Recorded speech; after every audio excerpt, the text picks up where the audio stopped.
Ladies and gentlemen, my name is TotalBiscuit, and this really isn't so much of a WTF Is as it is a basic instruction in Magic the Gathering. I've been looking through games to do at the moment, and it's the January games drought, which means barely anything's coming out, and I noticed that there's another deck pack out for Magic the Gathering 2012 on Steam, and you know, I like Magic and I like card games, and I thought that maybe some of you might be interested in a very basic look at how to play Magic the Gathering, because the rule sets in the computer game apply very nicely to the card game, and the computer game's an ideal way to learn how to play the card game. In fact, it's something I've said time and again about the Magic the game and Magic 2012, is they are games which are perfect for getting you interested, and I think that's exactly what they're designed to do. They don't allow you to build decks. You can kind of customize a little bit with extra cards, but you are stuck with preset decks, which means any hardcore Magic fan has no reason to own this game. But if you want to play Magic cheaply, and Magic can be quite an expensive hobby, a lot of TCGs are, in fact, and Magic is one of those premium card games, and it is pretty much the most popular card game, aside from Yu-Gi-Oh!, as far as I know. It can get a little bit expensive, whereas the computer game version, nice and cheap.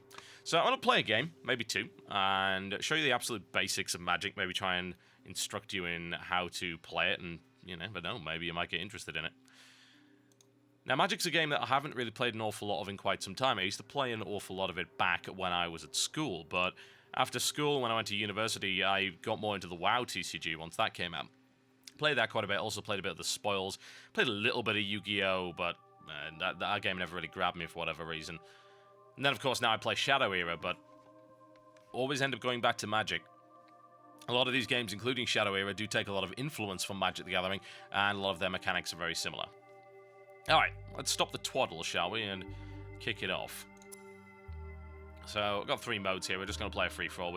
I'm not going to explain two-headed giant nonsense like that to you at the moment. No, absolutely not. Alright, so I've got some decks available here. So let's have a look. I think, honestly, I might end up playing what I used to play back in the day. I used to usually play black-blue, but I think a Goalkeeper-style deck might be quite good. We'll have a bit of a classic matchup right here. A white deck against a black deck. There's 5 colors available in Magic the Gathering. There's red, green, blue, black, and white. And they each represent a different facet of Magic. They're kind of, well, to some degree, I suppose you can predict what they're about. I mean, the white one is very much kind of angelic, very noble. Black one, on the other hand, very evil. You've then got blue, which is quite mysterious often. There's an influence from, of course, the element of water, and the same with, say, fire and that, but that doesn't necessarily indicate it. Like, not everything in a red deck is on fire, for instance. Not everything in a green deck is like a forest elf or whatever. It often describes not just the creatures that you're going to be using, but the style of Magic. For instance, a black deck is very much about regeneration, curses, and debuffs, where as opposed to a white deck, a lot of protection involved in that deck. A blue deck, which is what I used to play a lot of, the black and blue combination, has a lot of counter-spelling and things like that. So I'll do best to show you. I think that this is a good way to start things off. So as far as I'm aware, this setup is good. So let's kick it off, shall we, and have a look at Magic the Gathering. Good thing to do fairly late at night. Nice chilled out card game. Alright, here we go. Alright. So, what you do to start off a game of Magic is you draw a hand of 7 cards. Now, if you so desire, you can mulligan and draw a new hand.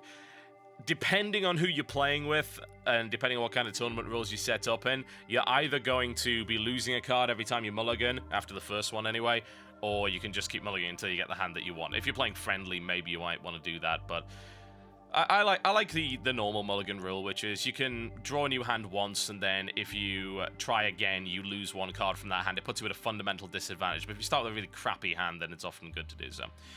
Having a look at what we've got here, the hand is not amazing.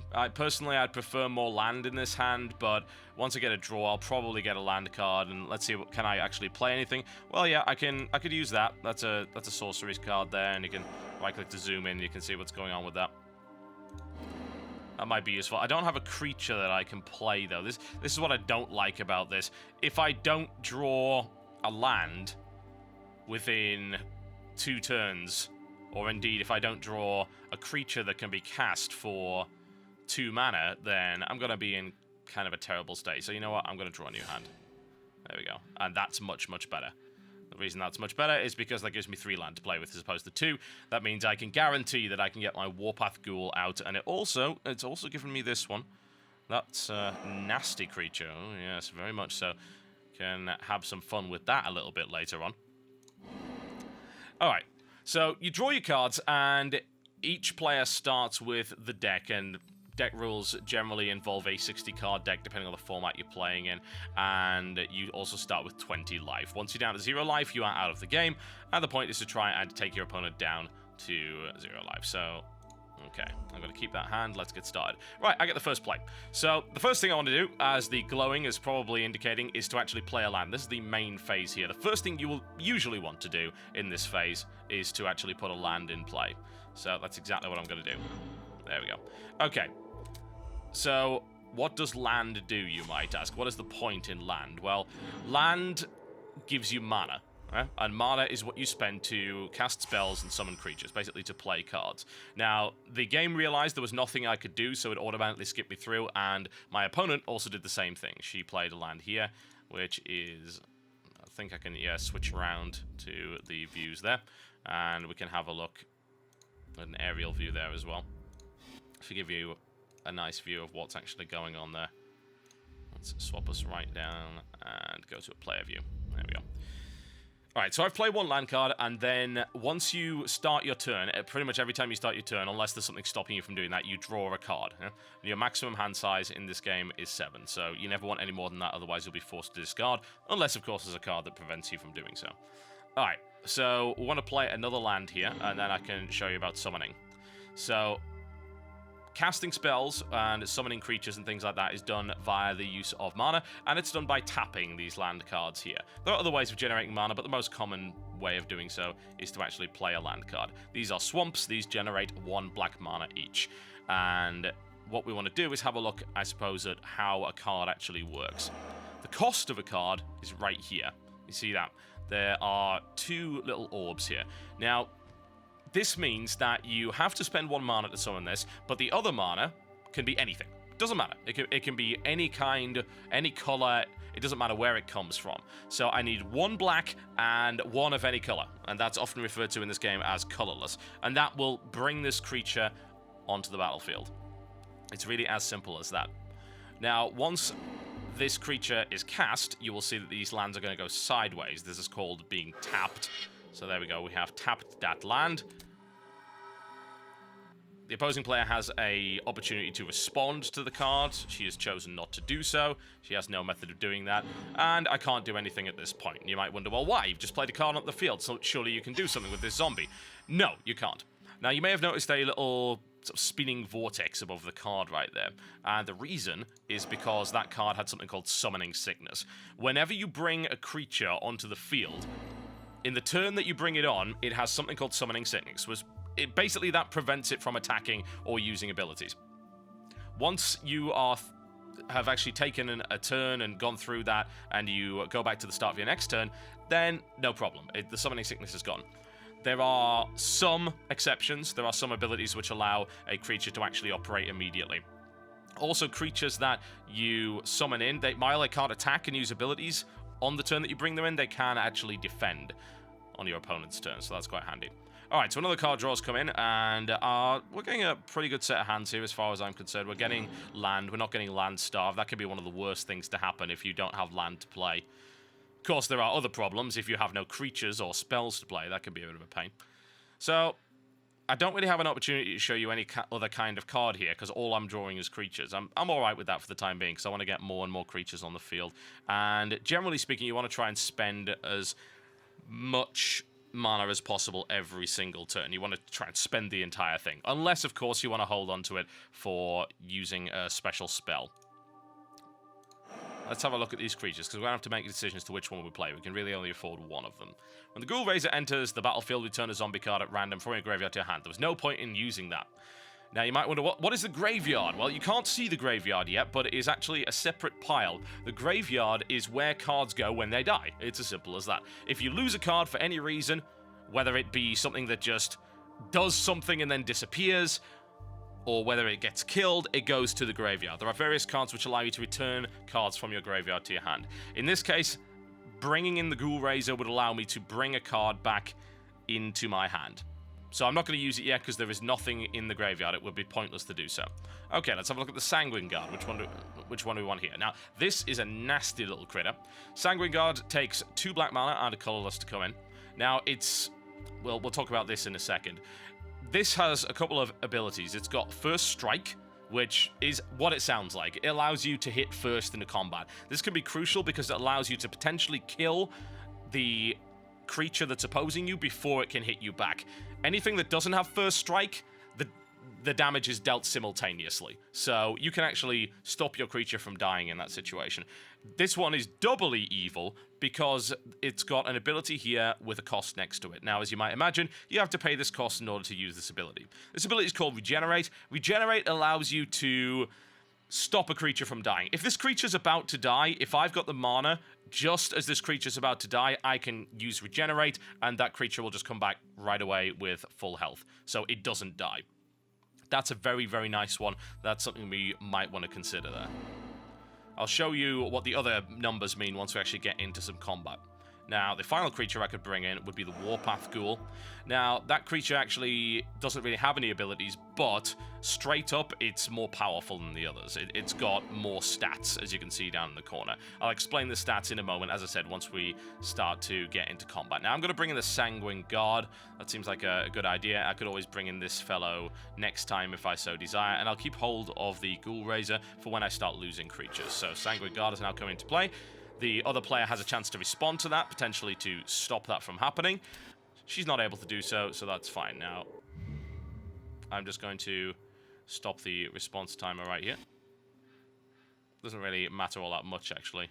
I think I can show you everything regardless. Now, you'll notice this phase is currently in main. We're about to go into what's called the combat phase, so I'm going to start the timer again. And this is going to take us into combat. Alright, so I have one creature I can use to attack. I can't use this one because it's got Summoning Sickness, as you can see. The little spinny thing right there indicates Summoning Sickness. But I can attack with this one. Alright, now I'm not going to attack just yet because I do want to show you the stats. So, creatures generally have 2 stats down in the bottom right-hand corner. They've got this one right here, which is its attack strength, and this, which is its overall health. In this case, this is a 2/2 creature. Fairly middling, honestly. It's a fairly cheap creature. It doesn't really have an awful lot going for it, but you can cast it, and you don't have to spend a lot of mana to do so. So this is very much a very common creature you can just throw at your opponent and do a little bit of damage with. It also counts as a zombie, which is relevant to this deck, as you'll find out later. Now, this means it's going to do 2 damage. Yeah?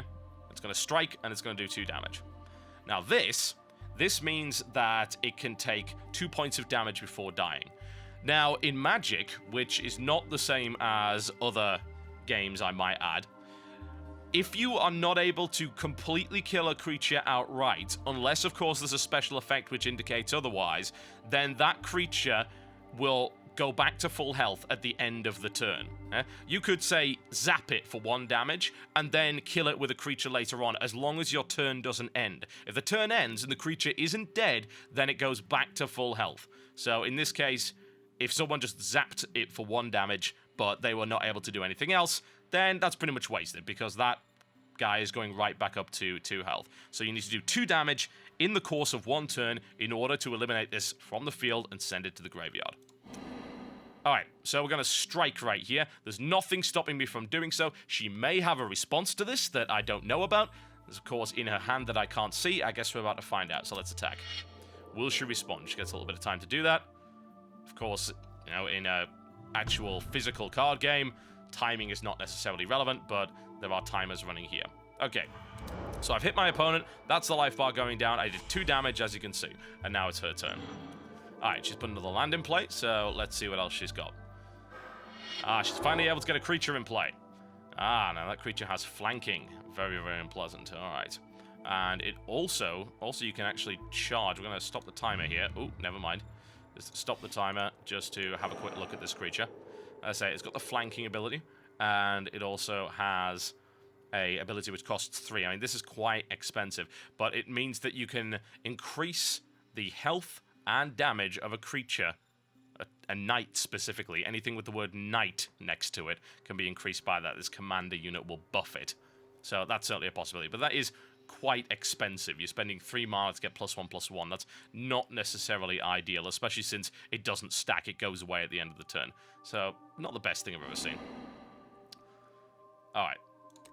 Let us get the timer going once again. Down it goes. And there we go. Alright. Excellent. Now, I'm concerned that we are maybe getting too many swamps here. I'd actually like to get some more creatures, or maybe some sorcery or instants. There are different kinds of cards, and I want to draw one of those cards to show you how it works. But we might have her use one at some point. Alright. Okay, I now have 4 mana. What can I do? Well, I can't bring in the Rotting Legion yet. That's a 5 mana card. That's quite expensive. But I can cast the Warpath Ghoul, and there's no point in me using the Ghost Raisers. The Ghoul Raiser, in fact. So, let's bring the Warpath Ghoul in. She has a chance to respond. She has no mana, so there's nothing she can really do. So that's not really a problem. Alright, cool. I can now strike with 2 of these. Now, the risk is, of course, that I end up getting blocked. She has a creature now, and she can block if she so desires. No problem at all. She's also got this ability, as you can see here, flanking, but this isn't really relevant. This is not going to come into play on the defensive. It only comes into play on the offensive. It makes it a more powerful offensive attacker. So we can just ignore that for the moment. But what I have to consider is, if I go in, what will I lose? Well, if I go in with this guy, and she decides to block, he dies instantly. So the chances are she's not going to do that, because this guy has first strike. And as we explained before, you do enough damage to kill the creature outright. In this case, I would. 2 damage, and she's got 2 health, so that thing dies, and it doesn't even have the chance to respond, because my guy's got first strike, and he doesn't. So, no problem. I'd be totally happy with doing that. That's certainly a possibility here. However, she could block this dude, the Walking Corpse. You know what? I don't care. Because if she does, then that's inefficient play. If she basically gets rid of this creature, which is a 3 mana creature to block a 2 mana creature that I can actually bring back via the use of Ghoul Raiser, she's an idiot. So she's probably just going to take that damage.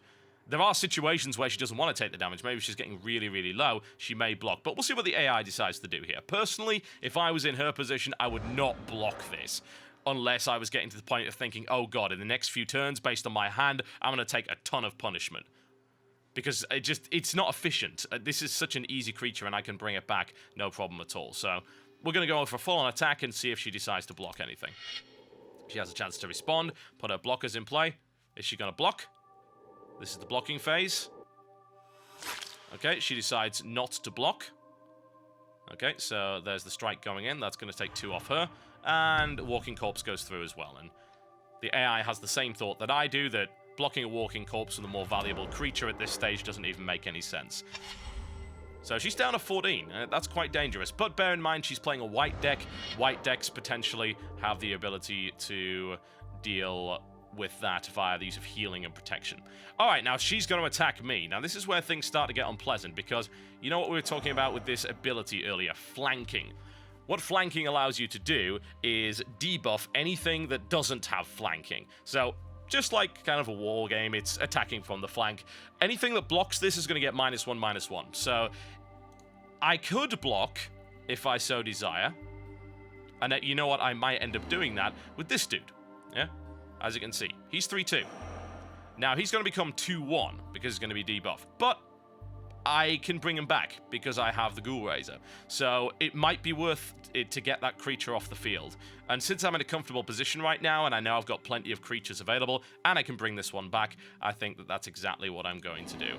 I am going to choose to block with that card right there. Now, yes, I'll get debuffed, but since he doesn't have first strike, he's going to die as well. They'll both deal damage to each other simultaneously. So let's block. Okay, there's a chance for everyone to respond one way or the other. And, oh, interesting. Aha, there you go. It's actually cool that I made that mistake, because that shows you how that works. So, she spent 3 right there. Yeah, she spent 3 mana to activate the ability. Now, this ability applies to any knight, including hers. So, she activated the ability, buffed her knight to 3/3, which meant that I couldn't do enough damage to kill it, and the Zalfiran commander actually remains alive. So, that was a good little bit of play right there, and something I should have seen. That's my own fault, but it's a nice way to actually see that in action. That also shows you the idea of a response. Yeah? That ability can be used at any time. So she used that ability in response to my block. Yeah? She was able to do that. And it's an instant ability, so you can use it whenever. It doesn't really matter. So there you go. Alright. Well, she keeps the Zalfiran commander alive for the time being. That just makes this game even more interesting. Alright. What did we get? Cool, we got another Rotting Legion. That's perfect, because we're about to reach 5 mana, which means we can start bringing these guys into play. And they are stompy and very hard to deal with. Alright. Okay, so what do I want to do? I can either bring a Rotting Legion in right here, or I could use Ghoul Raiser. What I want to do is I'm going to keep this Ghoul Raiser because I could use that to bring a Rotting Legion back into my hand instead of this guy. I mean, this guy's quite good, but Rotting Legions are a bit better because they've got more stats, so that's something to consider. I'm going to bring a Rotting Legion into play. Now, Rotting Legions, they're kind of slow, as you can imagine. You can have a look at the card right here. Let's go and have a look at it. They enter the battlefield tapped, which means that if a creature is tapped, it can't do anything. It's kind of like the way that mana works, yeah? When you attack, a creature will be turned sideways afterwards. You see this guy right here? He's currently turned sideways. That means he's tapped. She's attacked with it, and that means that she cannot now use that guy for blocking.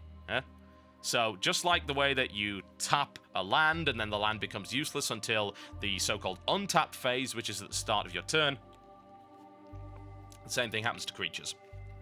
Now this guy enters tapped, which means that I can't even block with him on that turn. So that's kind of going to suck. That's something to consider there, because he'll probably attack again. But you know what? I actually have a health lead on this guy, so I'm probably just going to ignore him and let the commander through. Alright, we're going to play a Rotting Legion. She has a chance to respawn, but she has no mana, so chances are she can't do anything. And there we go. It enters play sideways, which means it is tapped. Alright, we spent all 5 of our mana there, and now we have an opportunity to strike. We can very easily do another 4 damage here. There is nothing she can do about it whatsoever. So let's go straight in for it. And that will take it down to 10. So she's on half-life, and I haven't even taken a hit yet. So I'm in a good position. Admittedly, never, ever, ever assume that you are going to win based on early damage. There's all sorts of tricks which can stop that from happening. And that's where Magic starts to get really tense. And this is why I enjoy CCGs. You can never tell really who's going to win until it happens, because God knows what she's got in her hand. Now she's got 4 land on the field, and she's able to play another Knight. There we go, and that's actually a rare card right there. Ooh, Knight creatures you control have double strike. That's very unpleasant. Very unpleasant indeed. I'm going to stop... bollocks. Wasn't quick enough, but... Alright, the timer has now been stopped, so we can have a look at this. It's a rather odd-looking creature there, but... Double strike is really good. Double strike is basically like first strike on crack, and this is why. When you double strike, the first strike that you do, the first attack, counts as a first strike. So that's a bit crazy. And also, you're going to deal your damage twice in combat. Ugh. Yeah. Very, very crazy indeed. That's a problem, because that suddenly doubled the amount of damage she can do here. So, if this guy attacks, because he counts as a knight, and he's in a control, he's going to hit for 4 and not 2. Ouch. And also that is going to be a first strike. So things have suddenly, with the addition of that 1 card, changed around dramatically. And this guy, he's also going to get that. Alright. I don't have a response to that, so I'm just going to let that through. There you go, and there's the explanation of double strike. Nasty. Alright. So will she attack right now? She could. She very well could. And there's nothing I can do to stop it, so it's rather odd that she actually chose not to do that. I think simply she wanted this available for blocking, that's why. It's like she could have dealt 4 damage to me, but she feels perhaps that it's more valuable that this thing stays here for defense. Now, I also know she has no mana left, so she can't use this ability. Okay, that's useful. Alright. we've got ourselves a sorcery. Perfect, that allows me to explain what a sorcery actually is. A sorcery is generally a fairly powerful spell that is cast. It's not a creature, it does what is on the card, and then it usually goes to the graveyard. Yep, you can't use it multiple times, it just goes to the graveyard unless it says otherwise. This cannot be played at any time, this can only be played on your turn. Alright, so if I use this, I bring 2 black zombie creatures. Yeah, they count as the black color, which is relevant for certain cards, and they both have 2/2 each. That brings them onto the battlefield, and it also has this crazy ability here called Flashback. You can actually play this from the graveyard. This is not a common ability, and it's very costly. So if this goes into the graveyard, I could spend 7 to cast this again, and again, and again. So the theme of this deck is very much sort of undead, zombie, and things like that, and it is nasty. If I get enough mana and I have no cards in my hand, I can just keep casting this and bring zombie creatures into play. Tokens basically mean it's the same as a creature, but it doesn't have a card. So generally speaking, it doesn't have abilities and things like that, although that's not necessarily always the case. But they count as creatures in every other possible respect. So I could play that, and that would put 2 more zombies into play. What else can I do? I could bring a Rotting Legion in. The nice thing about Rotting Legion here is that if I attack with Rotting Legion and he chooses to block, he would have to block with everything he's got in order to kill it, and all of his stuff would die. Otherwise, he's going to take a hit for 4. That's really unpleasant. So what we might do is bring in a second Rotting Legion just to make things a little bit more hectic for our opponent here. Okay, another Rotting Legion coming in, which leaves us with an extremely powerful and potent force here. Alright, time to attack. Now, I cannot kill her in this turn. If she didn't block a damn thing that I had, then I could take 8 damage away from her, but she will block. The reason she'll block, she has double strike. She has no reason not to block. Anything she hits, if she's able to do enough damage to kill the creature before it can hit her back, then she is able to block with no consequences. There's no cost at all. So if I attack with this dude, the Walking Corpse, she could block with either that guy or that guy. And the Walking Corpse dies, and these guys don't take any damage. However, there is something to consider. The idea that you can only, unless you have a special ability, block 1 creature at a time. So this guy could block this guy. This guy could block this guy. But these guys are going through regardless. Alternatively, she could sacrifice a creature to try and stop the Rotting Legion. She can't kill it. She doesn't have the damage. She has no means to kill it. She can only deal a maximum... Actually, never mind. She can kill it if she blocks with both of her creatures. If she blocks with both, she can kill it. But she can't kill it before this guy deals damage. So the question is, what do I want to do? Do I want to throw everything at her and see what she does? It might be nice, because that'll show a more complex combat. So this is not necessarily the most wise thing to do in this situation, but it's going to show a very complex combat where multiple creatures are attacking and defending. So we're going to send all 3 in right here. I've got this dude who's really tough. This dude is probably going to die. And this guy, who's pretty cool, he can also regenerate, but I don't have the necessary mana to make that happen. But I can easily bring him back from the grave if need be with my Ghoul Razor there. And he's got first strike as well, so he may be able to kill a creature there if she decides to block. She's getting down to quite low health, so she might get a bit desperate. Okay, let's see what she does. What's the response going to be? Okay, this is a block phase. Alright. Stop the timer. Let's see what she's decided to do. She's made the decision to block this guy right here, which is the safest option. Because we know for a fact that this fellow is going to kill that zombie before the zombie can hit back. Is she going to block anything else? No, she is not. And that's going to put her in a really nasty spot. Because next turn she could potentially die. So he is hoping, for her sake, that she's got something nice at her disposal. Okay, the Walking Corpse is dead. The Walking Corpse does not get a chance to attack back because this guy has double strike, which means he hits him first, and down he goes. And then the Rotting Legion collides for 4 damage. Takes her down to 4. That is a very unpleasant and nasty situation. But never count the player out. She's got 5 mana. Anything could happen. So let's see what she does. Absolutely nothing. So most likely, I'm going to kill her next turn. Unless, well, I think I can probably overwhelm her regardless. I don't know. She could sacrifice both of these creatures to block the Rotting Legions. And that would keep her alive for one more turn. But otherwise, she's probably dead.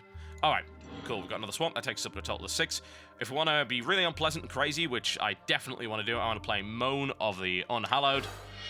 She has a chance to respond. Maybe she has something that can stop it. No, she does not. And as you can see... Oh, hello. Hello. She has a response. Excellent. Okay, we'll stop the timer. Let's have a look and see what her response was. Now, this is another kind of card, the instant. I was very much hoping that this would get played at some point this game, because this is really important. An instant card can be played at any time, and usually it's used as a response to something. So in this case, it's Smite the Monstrous. Destroy target creature with power 4 or greater. This is designed to bring down a very tough creature in a moment of desperation. So she's used Smite the Monstrous on... The best thing about the instant, by the way, is that if she's got mana right now, that mana's going to reset. It's going to untap when she starts her turn. So she had a bunch of mana that she didn't use. That means she saved it and was able to use this on my turn. So I'm going to lose a Rotting Legion. I'm not too worried because my Ghoul Razor can bring it back, but that might keep her alive a little longer. You'll also notice that I brought these in. These are my zombie tokens right here, and there are these. You can get these cards that represent them, or you can just use like a coin or a gemstone or something ridiculous like that. So... Can I respond to it? No, I can't. I have no response to this. So, that's going to happen, and he's going to the graveyard. But again, I'm not too worried because I can bring him back. Alright, time to strike. Now, I only have 2 creatures available to attack this time rather than 3, so she could block everything. Do I have enough to regenerate this guy? I do. That's good. So I have 2 mana available here, as you can see. So, if this guy gets blocked... and killed, I can regenerate. So you know what? I'm going to go all for it because I'm confident that at this point I'm on the cusp of winning. I'm going to send both of my guys in, and I'll use the Ghoul Razor to bring back anything that dies.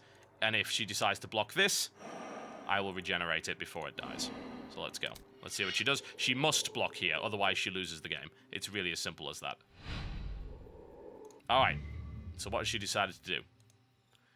Now, in this position... that commander is going to die. As far as I know, unless she has some crazy one-cost card that saves her, that guy's dead.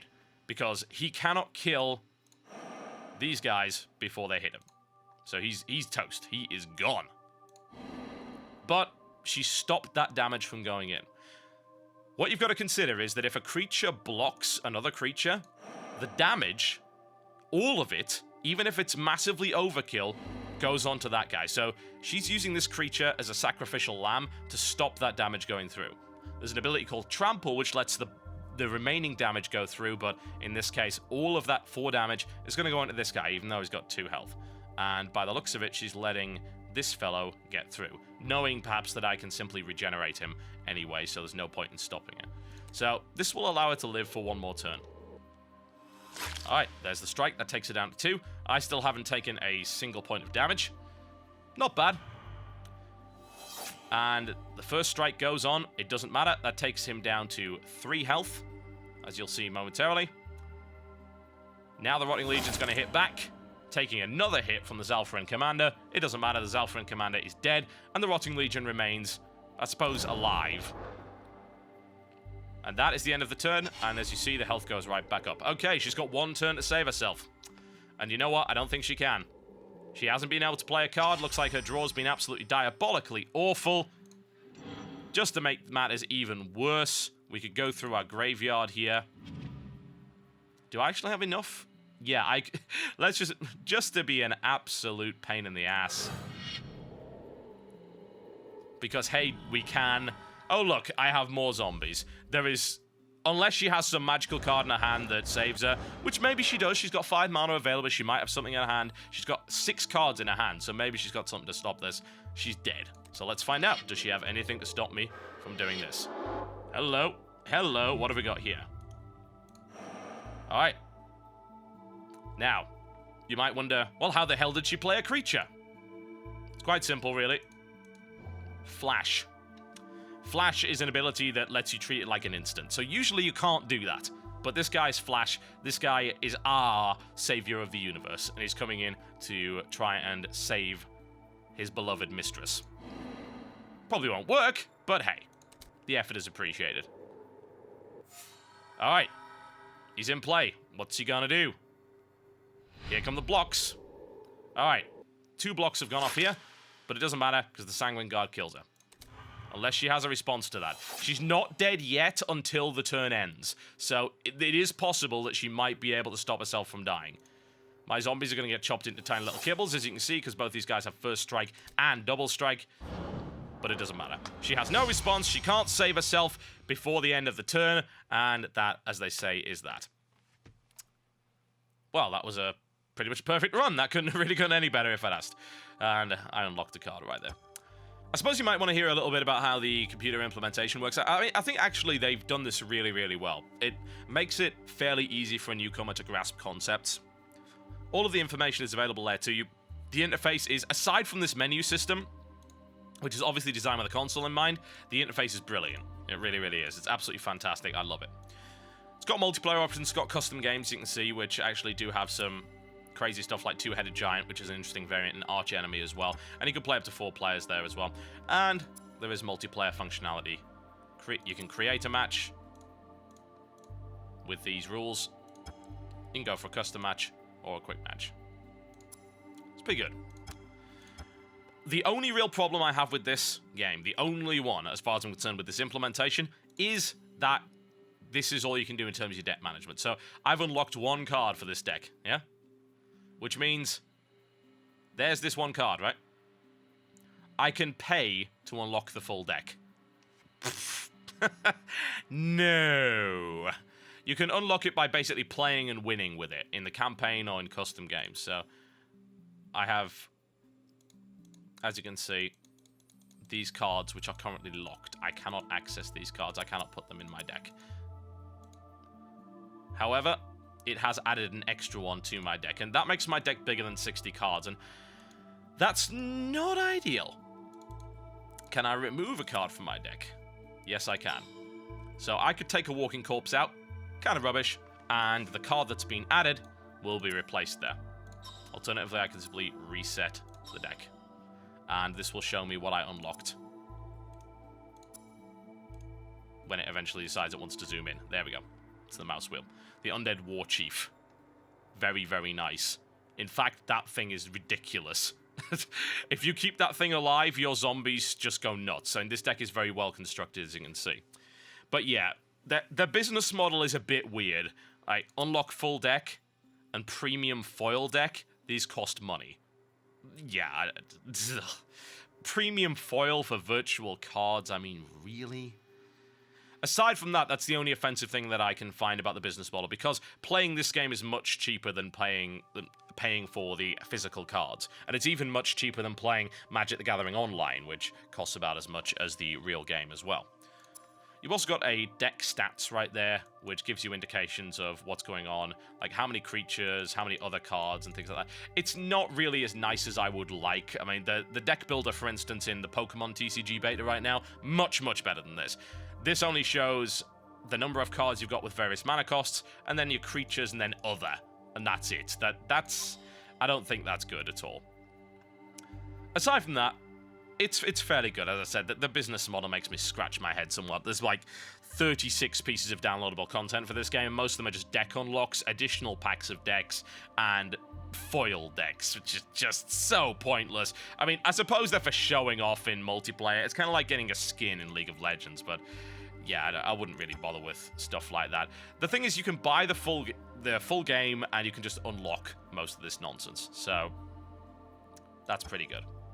If I do have one complaint about the interface, which is, I think, for the most part quite solid, is its speed. It is quite slow. Even if you turn combat animations off, it doesn't do the plays quite as quickly as I would like. I suppose there's also a little bit of difficulty in discerning the differences between big stacks of abilities and things like that.